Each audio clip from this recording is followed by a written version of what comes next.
Generating traffic and sales can be a challenge for online merchants. But selling on the Walmart Marketplace puts your products in front of millions of customers who shop on Walmart.com. And right now, sellers who join Walmart Marketplace can save up to 50% on referral and fulfillment fees for the first 90 days. So get started today. Head over to marketplace.walmart.com/savings. That's marketplace.walmart.com/savings.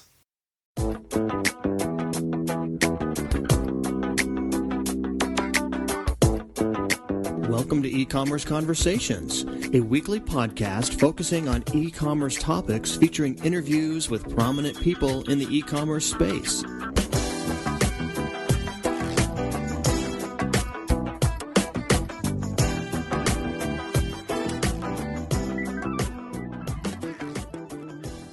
Welcome to E-Commerce Conversations by Practical E-Commerce. My name is Kerry Murdoch.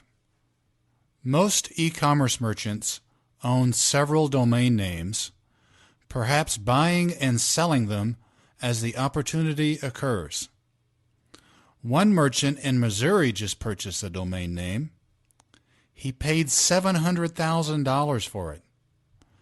The domain is runningshoes.com. The merchant is Chad Weinman of Cat 5 Commerce, and he joins us today to discuss it all. Well, Chad, thank you for your time today. Thanks for having me.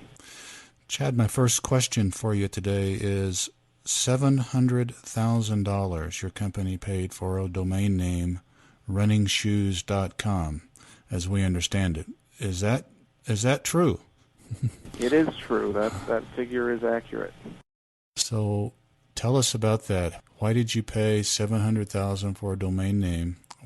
What's the rationale that goes into that decision? Well, aside from the fact that we feel like runningshoes.com is a premium domain name and certainly worthy of a significant sum of money in and of itself, the fact that it ranks within the major search engines, Bing and Google and Yahoo, on the first page, and previously when we started negotiations, it was actually the number one result for the keyword running shoes. That pretty much adds value to the equation and allows us to pay a higher premium for a domain name than we normally would for one that perhaps doesn't have a ranking. So the keyword itself, running shoes, is a pretty high traffic keyword. It's one that's tightly associated with the product category that we participate in, and so that helped to justify the purchase price in this particular instance. So when did that acquisition occur? The acquisition occurred in March of this year, 2011. And there was an existing site, runningshoes.com. There was an existing site. The previous owner had owned the domain name since the late 90s, and I think he launched a store in the early 2000s, which is the reason why the domain did rank so well, because he had accumulated links and traffic and customers over that period of time, and simply because it was so old and had been around for so long. In internet years, it had grown, received a following, and had established itself as a leader for that product category. So you bought that domain. There was a business associated with it. None of the customer information with the previous business or no data associated with that business transferred over to you guys. Is that right? Yeah, so runningshoes.com, in our case, we operate a host of stores, and these domain names are and become our brands. So in the sense that runningshoes.com is the name of the store itself, not just the domain name, it is an established brand on some level, and you'd have to think that it's going to receive traffic and return and repeat visitors from the store that existed previously. However, we have not taken any possession of related assets to runningshoes.com. Aside from the domain name itself, we built the site from scratch on our own custom platform. We did not take possession of any inventory or employees or technical assets, nor were we able to transfer the supplier accounts. The previous owner continues to operate a bricks and mortar store that is also called runningshoes.com in Washington State. I think he's in the process of renaming the store, but that business continues, and so he maintained all his assets associated with the business. Did you preserve the URLs of runningshoes.com, those URLs that were on page 1 of Google? Did you preserve those somehow? The only one that was on page 1, well, I should say the only one that we really focused on was the keyword itself, running shoes. I think that he probably had some secondary pages ranking, here and there, although the majority of the traffic that was generated was originating from that running shoes keyword and the fact that he had the number 1 position in the search engines for that keyword. So, what we did when we acquired the store was analyze all the traffic that it was receiving and, utilize 301 commands to redirect those URLs basically all to the home page of our version of the store. Because our structure is so different than his was, it would have, the task of going through and trying to recreate every page that he had previously would have been too cumbersome. So you closed the transaction in March. You now have your own products and your own cart that is driving runningshoes.com. Is that right? That's correct. Yeah. About 30 days after we closed the deal, we launched our version of the store. Unfortunately, we didn't have quite the supplier base that he did 30 days later, but we came pretty close. And presently, this is another month out, we have every supplier that he carried, save for one brand that we're still working on. So how's it going so far? I realize you're just a couple of months into this, but I guess a month into this. It's going well. It's a process to recreate all these supplier relationships and get all this inventory in our warehouse that he had already had established. Also, he was ranking, as I mentioned, when we started the deal, in that number 1 position, and the domain is now in the top 5, but it's certainly dropped. So we have a lot of work to do to re-secure that top spot, and also to build out our product selection and add the brands that we think need to be represented on the site. How did you guys hook up? Did you approach him? I did. I had identified running shoes as a major keyword target that was in our wheelhouse early on, back in August of 2010. And I looked at the site, and it seemed as if he was somewhat struggling to take full advantage or realize the full potential of such a powerful domain name and such a powerful keyword.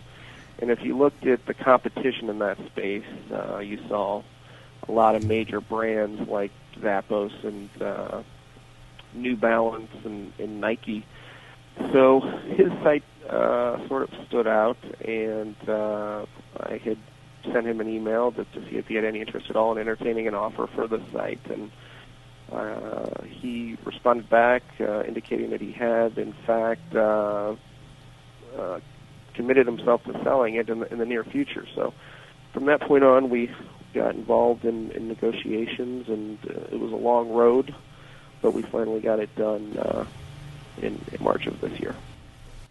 Tell us a little bit, Chad, about your company, Cat5 Commerce. You are a very successful e-commerce entrepreneur, an e-commerce merchant. Tell us about Cat5 Commerce. Give us a little background. So Cat5 Commerce started in 2004 with our original store, which is called BDU.com, as in battledressuniform.com, and we sold military and tactical apparel. Since then, we've opened 9 stores, including that one. We have a 10th in development, and we've sort of migrated lately into footwear and started putting a lot of emphasis into footwear after we had tremendous success with one of our stores called militaryboots.com. So getting into outdoor was a natural evolution for us from military and public safety. There's a lot of crossover with the suppliers, and there's a lot of synergy between the markets. So primarily we operate in military, public safety, and outdoor, and we operate in those markets. And so all the stores that we've launched since the original have fit somewhere in that collection. Do you own the company, Chad? I do own the company, yes. I also have a business partner named Andrew Heffner, who joined the company in 2007. And together he and I have realized significant growth since then, and we feel like we're headed in the right direction. Where are you located? We're just west of St. Louis, Missouri, in a town called Chesterfield. All right. Last question about Cat5 Commerce is to give our readers an idea of the size of your company. Can you tell us, say, top-line revenue for the company? Yeah, I would estimate it at about $15 million. We have about 25 or so staff, so we're still pretty small, and we're outgrowing our current space pretty quickly, but I guess that's probably a good problem to have. Do you use a custom platform?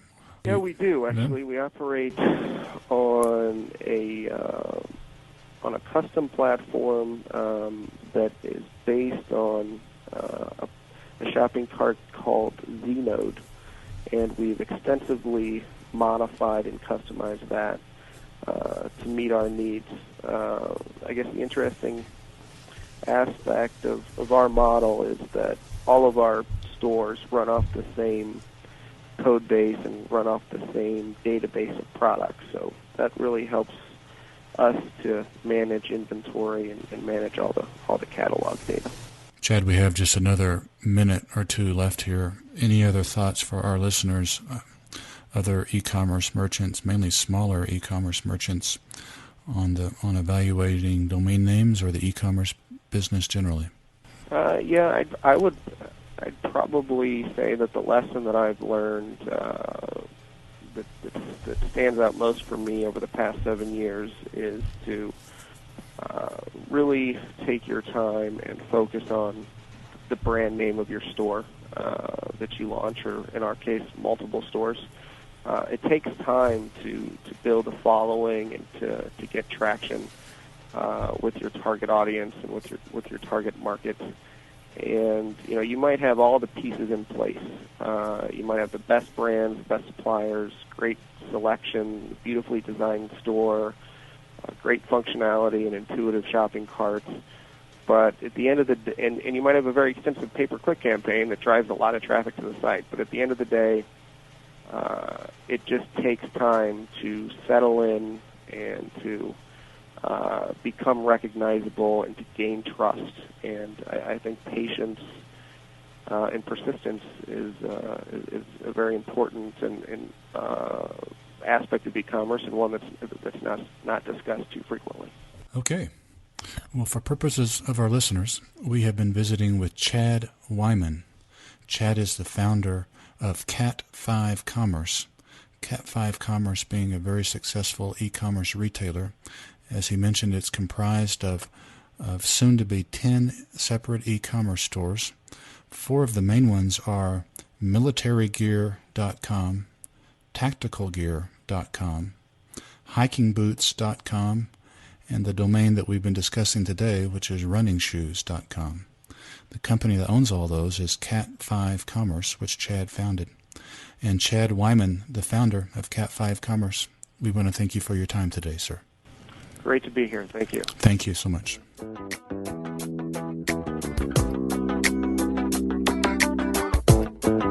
That's all the time we have for this week's e-commerce conversation. I hope you enjoyed it. Please tune in next week for another new episode.